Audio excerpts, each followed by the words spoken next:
Hello everyone, welcome to Tech Lab, your space to understand robotics the smart way. Today we are starting a brand new series on ROS2, the robot operating system, one of the most powerful and essential tools in modern robotics. If you have ever wondered how robots actually think, communicate, and work together, this series will make it crystal clear. And don't worry, we are not jumping straight into code. We will start by understanding the concepts behind ROS2 so that by the end you will not only know what it is, but why it's the foundation of almost every robot today. So let's start from the very first step and see what exactly is ROS, why ROS2 was created, and how it changed the world of robotics. Every robot, whether it's a delivery drone or a self-driving car, is really a network of computers, sensors, and motors that all need to talk to each other.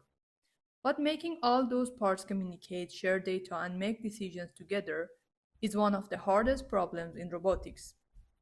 That's where ROS, the robot operating system, comes in. Despite the name, ROS isn't actually an operating system like Linux or Windows.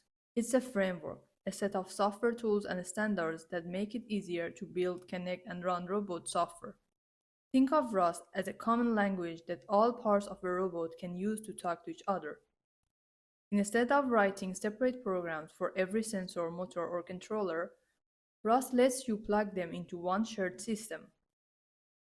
It handles communication between components, data exchange, and coordination, so you can concentrate on logic and intelligence, not low-level wiring.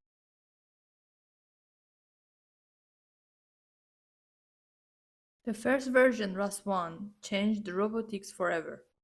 It allowed researchers everywhere to share code and build amazing robots faster. But ROS1 was designed for labs, not factories. And as robots become more powerful, three main weaknesses appeared. Central master node. ROS1 relied on a single master process to keep track of all running programs. If that master crashed or the network lagged, communication stopped instantly, a single point of failure. Timing in ROS1 wasn't predictable.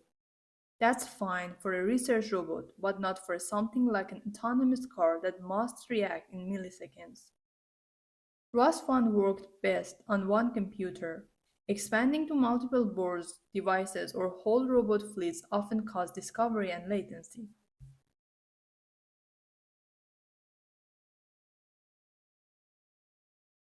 ROS2 removed the master completely. Every node now uses a system called DDS, Data Distribution Service, to automatically discover and talk to other nodes. If one part of the robot goes down, the rest keep working.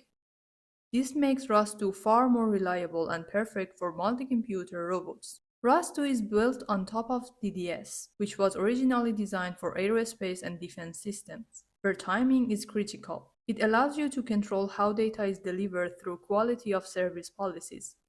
You can decide which messages must drive exactly on time, which messages can drop, and how long data should be stored.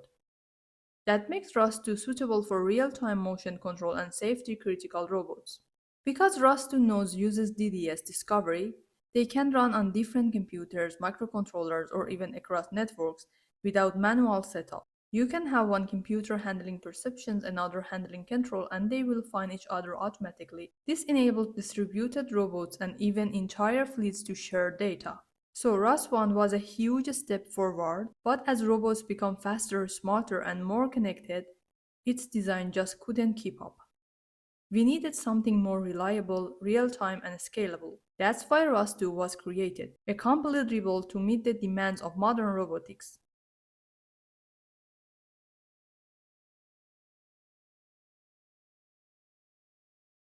ROS2 sits right in the middle of the robot software stack, between hardware drivers and high-level algorithms. It doesn't replace the operating system.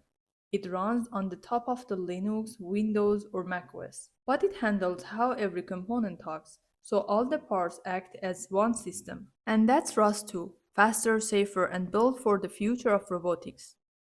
In the next episode, we will look inside this architecture and see how data actually moves between nodes. Thanks for watching Tech Lab, where we make robotics simple to understand. See you in the next one.